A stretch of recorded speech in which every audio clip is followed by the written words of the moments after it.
Hey everybody, it's Hawk here.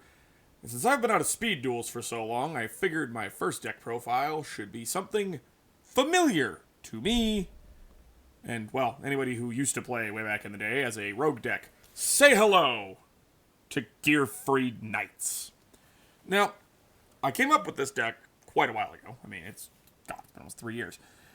Based around a Blade Knight control core. Sort of. I used that core to make Gearfried functional. And now we are far into the future with brand new cards and all sorts of shiny new shit that's trying to kill you. Mostly named Moth. And, well, with the new ban list, I've had all sorts of fun ideas for building decks and things. So why not revisit the old one? So, we're going to go over this, and as said, this is using the ban list. I know not everyone is using the ban list as it was specifically for Niagara, but I happen to like building under the ban list because it requires me to be a little more creative with deck building choices, and I like a little bit of a challenge. Not an excessive one, but I do enjoy a slight challenge. So, we are on 2 Blade Knights. Blade Knight doesn't do as much as he used to. He's still a very good card. He can just turn into a 2k moron, or he gets to turn off flip monsters. I'll take either one of these. Not mind-blowing, but it's fine. It's fine. It does the job. That's really all we ask for. Command Knight is Command Knight. She makes things bigger. I mean, that's it. She makes things bigger, and she might survive getting ran into. In this day and age, I kind of doubt it, but hey, it's an option. Gearfried is here as a tax. You don't want to play him, but you have to play him. You could cut this down to 2. Frankly, for some reason, I don't open him. I open the big idiot. All the time, I open the Conan reject. That's not fair. They're both Conan and awesome. And not Gearfried. I don't know. It's weird. So, here's him. We're only running 2. Don't run 3. He bricks up your hand enough at 2. You don't need it any worse than this. I run Night Beam over Cosmic, largely because I don't like spending a quarter of my life points to destroy a piece of back row, but that's a personal preference. My logical reason is because Wabaku exists, and Wabaku just tells this deck to go suck one. And Night Beam just very conveniently shuts that off. If you prefer the other direction, you can go that direction. I have chosen to go with Night Beam off of personal preference. I've been very happy with this choice.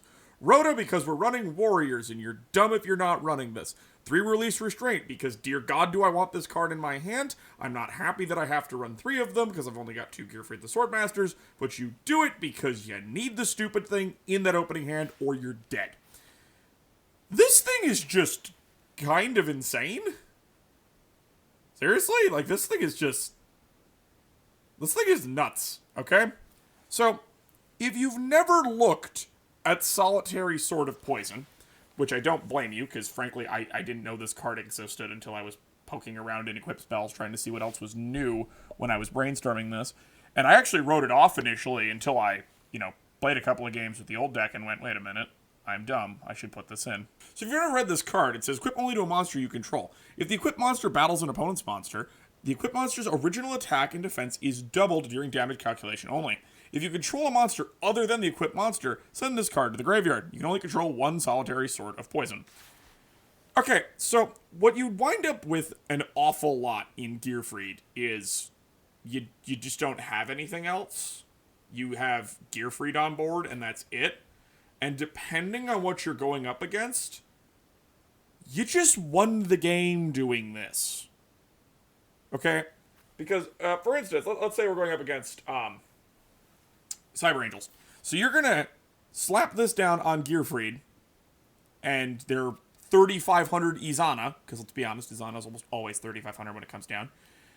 And either they have to banish their, they'll have to banish their 1 ritual spell in order to not get popped, and then they'll have to banish another one to not die. If I'm remembering how that works correctly, I think it protects from battle. Okay, yeah, it's by battler card effect. So, if they've got 2 of these in there, they're going to have to banish both of them in order to keep Izana alive from the 5,200 moron coming into them. And this doesn't set, it just doubles the original attack. So if you happen to have United We Stand as well, and let's just say they've got 2 things on board and you want to pop something else, it's fine. You can then make him a 3,400 who then gains an additional 2,600, putting this nutcase at 6,000 attack. When he's attacking a monster specifically. This means he goes over everything. There's nothing he won't kill in one shot from this.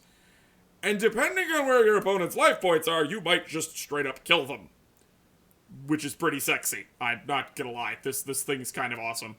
I might be overhyping it, but frankly, just the ability to come crashing down and smack something really, really, really hard is beautiful. United We Stand's the other one. It's just a generically good equip spell. It's 800 attack. If you have anything else on the board, somehow it's more. It's just completely unconditional. You could honestly stick anything you want in here as long as it's an unconditional equip spell. Your choice. The side deck is boring stuff. Golden Ladybug to stop burn from killing you. Book of Moon for, honestly, the Cyber Angel matchup, because you can kind of just safely tag out all the Night Beams, because the Night Beams aren't going to do much, because they don't really run a whole lot of back row from what I've seen. And Book of Moon can put them face down, so they stop being giant fucking huge. There's a 3rd copy of Solitary Sword of Poison if you happen to want it. I don't feel like you need 3, because that's the conditional one.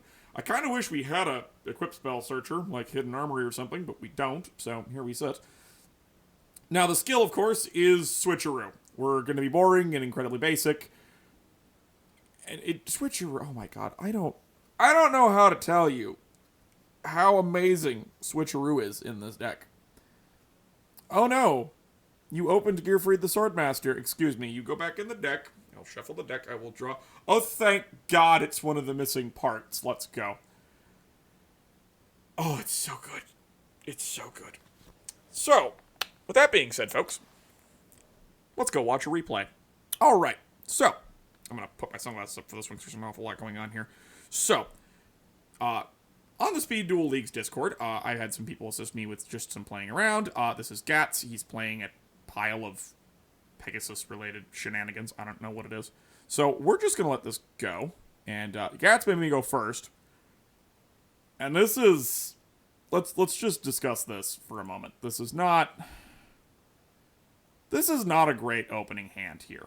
Now, I could switcheroo right now, but there's no reason to, because what do I shuffle back? I'd shuffle back the Command Knight, and then I end on, if I'm lucky, I'll just end on a Gearfried the Swordmaster, which doesn't help and is screaming, shoot me.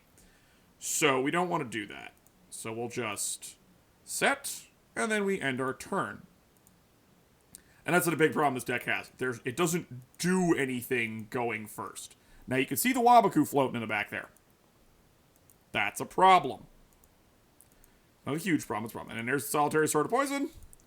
We activate the switcheroo. We shuffle it back.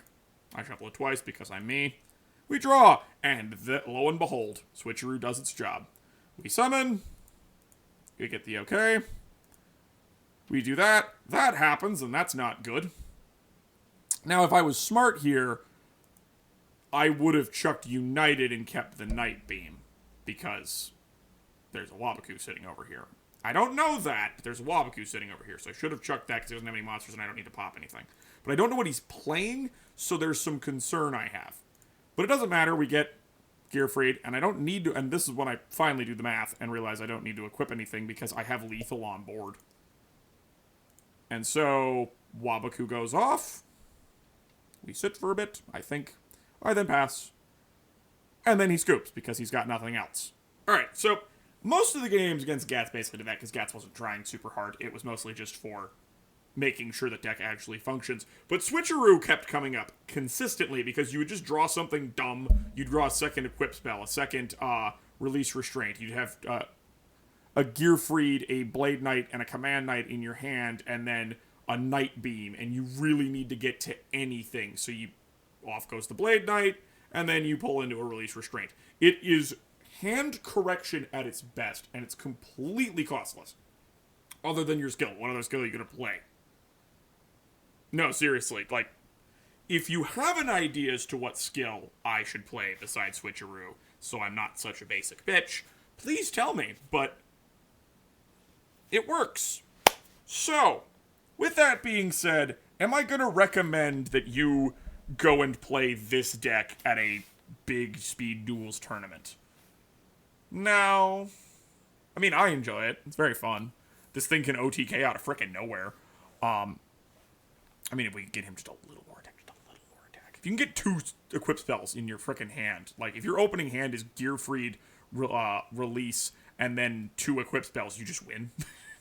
This deck has a slight problem in that it doesn't have any ways to get another summon on board.